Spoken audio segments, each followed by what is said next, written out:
Hello everyone, welcome to today's class.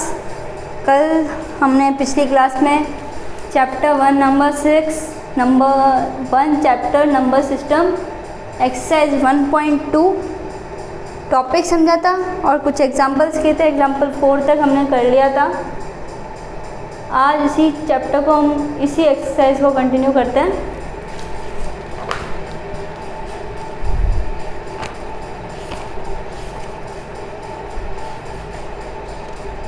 Example number 4 हमने किया था। अब है हमारे एक्सरसाइज 1.2 के क्वेश्चंस। जिन्होंने वो वीडियो नहीं देखी है वो जाके प्लीज़ देख लीजिए, क्योंकि बिना टॉपिक समझे, बिना क्वेश्चन प्रैक्टिस करे ये वीडियो आपको नहीं समझ में आएगी, ये लेक्चर आपको नहीं समझ में आएगा। तो जिन्होंने नहीं देखा है वो जाके देखें, और जिन्होंने देखा है उनको तो पता है हमारा टॉपिक क्या चल रहा था। क्वेश्चन नंबर 1 एक्सरसाइज 1.2 का क्वेश्चन नंबर 1 स्टेटमेंट वाला है। Every irrational number is a real number. अभी बताया है रियल नंबर के अंदर कौन आते हैं। एक तरीके से इसको ऐसे समझो, ये डब्बा है रियल नंबर्स का, इसके अंदर रेशनल नंबर्स भी हैं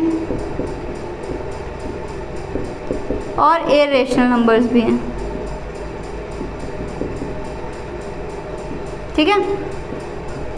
अब तुमको बोल रहा है क्वेश्चन, एवरी इरेशनल नंबर जो है, जो सारे इरेशनल नंबर हैं वो रियल नंबर है। अरे रियल नंबर के अंदर आ रहे हैं तो इसका मतलब रियल नंबर ही होंगे। तो इसका रीज़न क्या लिखोगे फर्स्ट स्टेटमेंट का? ट्रू। क्यों?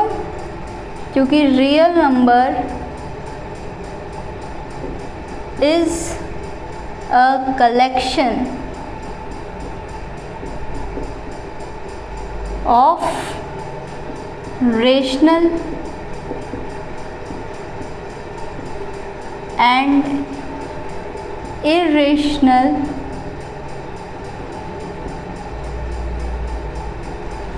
numbers। क्योंकि रियल नंबर रेशनल और इरेशनल नंबर्स का कलेक्शन होता है। Second statement, every point on the number line is of the form under root m where m is a natural number. Number line बताई थी पिछली class में, और वैसे तो पता ही है, एक तो इन्फिनिटी 8 बन जाता है।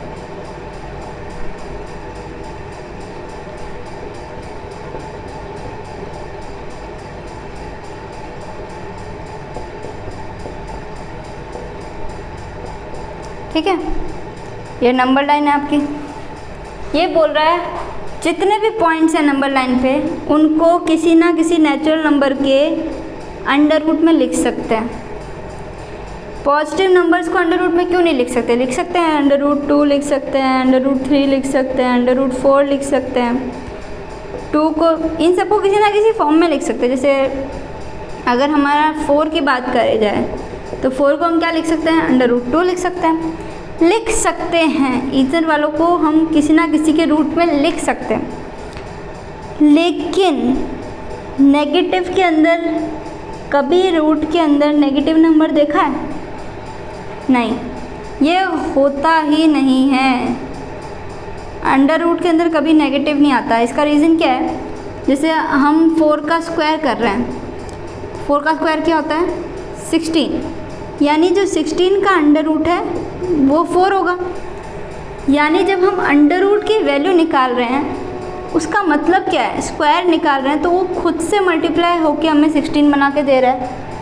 और जब कोई दो नंबर सेम है, वो यहाँ पे स्क्वायर लगेगा तभी तो वो अंडर रूट बनेगा। बिना स्क्वायर के अंडर रूट नहीं बन सकता। स्क्वायर हुआ होगा तभी अंडर रूट बना। और अगर किसी भी नंबर का स्क्वायर हो रहा है मतलब वो खुद से मल्टीप्लाई हो रहा है, चाहे वो माइनस का ही 4 क्यों ना हो, मल्टीप्लाई तो वो खुद से ही होगा। और इस केस में भी आपको 16 मिलेगा और इस केस में भी आपको 16 मिलेगा।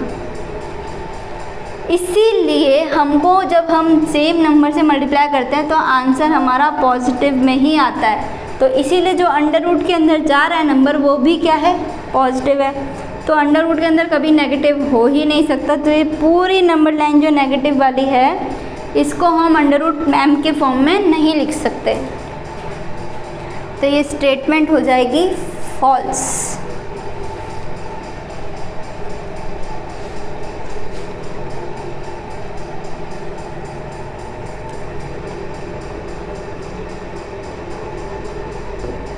क्यों है फॉल्स? पॉजिटिव वालों को तो लिख पा रहे थे ना। नेगेटिव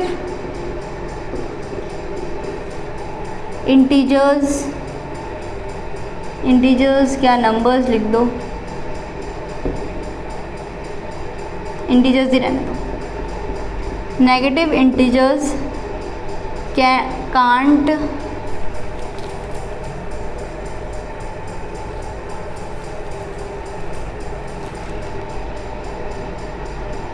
represent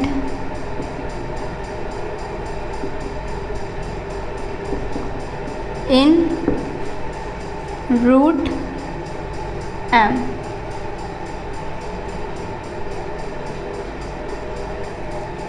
ठीक है।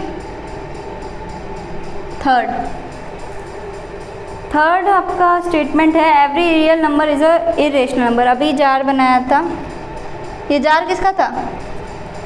रियल नंबर्स का। ये क्या है? रियल। इसके अंदर है रेशनल प्लस इरेशनल, यही था जार। ये बोल रहा है सारे रियल नंबर इरेशनल हैं। अरे इस रियल नंबर सिर्फ इरेशनल थोड़ी हैं, रियल नंबर तो रेशनल भी हैं। तो false.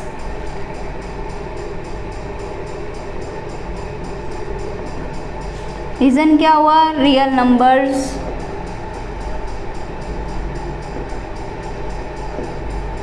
also contain rational numbers।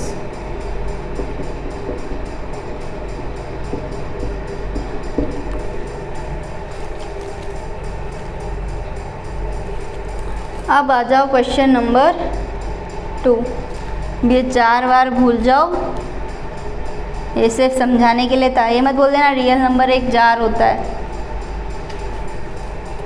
Question number 2, are square roots of all positive integers irrational. जैसे हमने इरेशनल नंबर का एग्जांपल्स पढ़े थे, एक्सरसाइज 1.1 में मैंने लिखवाया था √2, √3। ठीक है। तो इसमें रेशनल में तो हमने नहीं लिखा था अंडर रूट कोई भी, पर इरेशनल में हमने अंडर रूट लिखा था। तो इसने वही चीज़ पकड़ ली कि क्या सिर्फ अंडर रूट वाले इरेशनल ही होंगे, यही पूछ रहा है। Are the square roots of all positive integers irrational. तो क्या सारे पॉजिटिव इंटीजर्स का जो स्क्वायर रूट होगा वो इरेशनल में आएगा? नहीं, ऐसा थोड़ी होता है। लिखवा दिया एग्जाम्पल में तो इसका मतलब ये थोड़ी है कि सारे स्क्वायर रूट्स इसमें आएंगे। तो ये तो आपका हो जाएगा क्या? फॉल्स। क्यों होगा? पहले आगे का क्वेश्चन पढ़ लो। If not given example of square root of a number that is a rational number. False है। तो अब ये बोल रहा है, जैसे मेरे से आप पूछ रहे हो कि ऐसा क्यों हुआ, फॉल्स क्यों हुआ, वैसे ये भी पूछ रहा है फॉल्स क्यों हुआ, उसका एग्जाम्पल दे के समझाऊँ। अगर मैं अब यहाँ पे बोल दूँ √16, इसका स्क्वायर रूट क्या होगा? बड़ा सा 4 क्या है? अब ये मत बोलना ये रेशनल है। नीचे 1, p/q form, q is not equal to 0।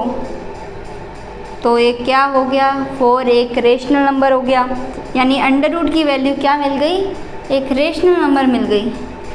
तो इसने बस वही एग्जाम्पल हमसे बोला है, हम यही एग्जाम्पल आपको दिया है, यही एग्जाम्पल इस बुक वाले को दे देते हैं। √16 is equal to 4 which is a rational.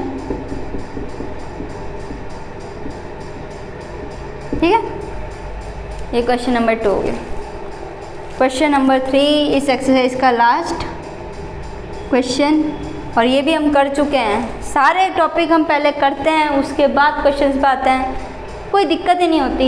एक साथ टॉपिक अगर पढ़ लिया है तो क्वेश्चन में कोई प्रॉब्लम नहीं होगी, और जिन्होंने नहीं देखी वीडियोस तो उनको तो कुछ समझ में वैसे भी नहीं आने वाला। स्टार्ट कर देते हैं हम। रूट 5 को रिप्रेजेंट करना है नंबर लाइन पे, लास्ट क्वेश्चन है।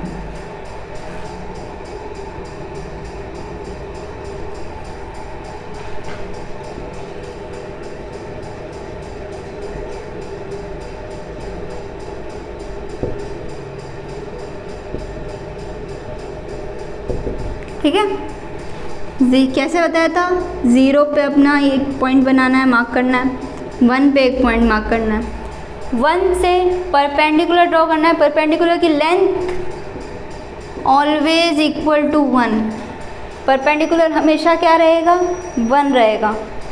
तो इधर से हमने किया एक परपेंडिकुलर ड्रॉ,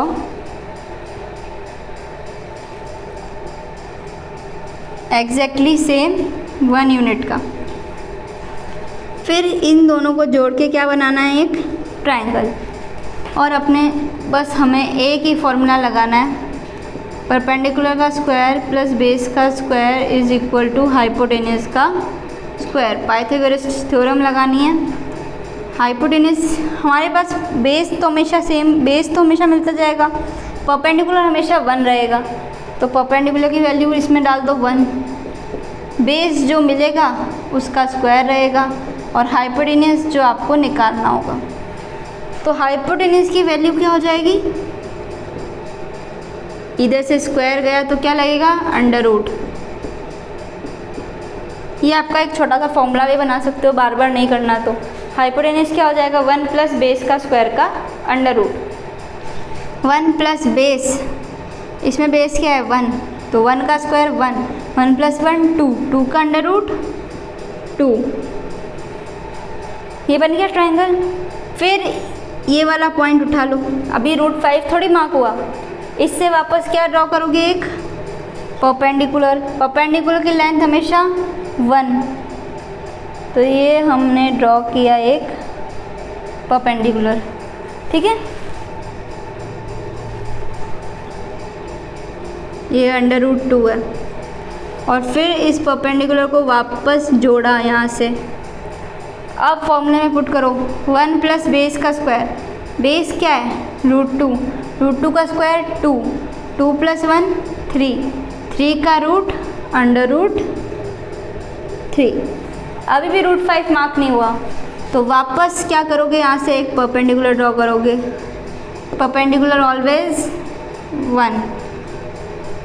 फिर से इसको जोड़ोगे 0 पॉइंट से। फिर इसमें बेस क्या हो गया, रूट 3, रूट 3 का स्क्वायर 3, 3 प्लस 1 4, 4 का अंडर रूट 2 मिल गया। अभी भी हमें रूट 5 नहीं मिला, तो एक और परपेंडिकुलर ड्रॉ करो, फिर इसको जोड़ो।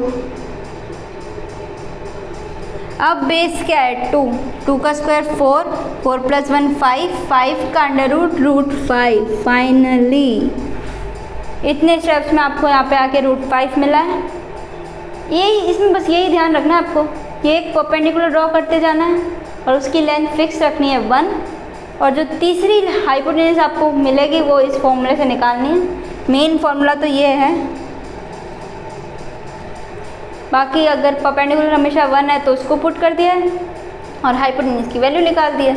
साइड में रफ में निकाल के रख लेना, ऐसे बार बार ये परपेंडिकुलर बेस हाइपोटेन्यूज सोचते रहोगे पागल हो जाओगे।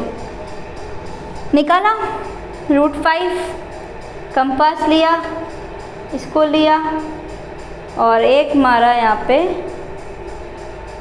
कट। अभी आप नोटबुक में आराम से कंपास लेके करना, मैं तो ऐसे ही कर रही हूँ।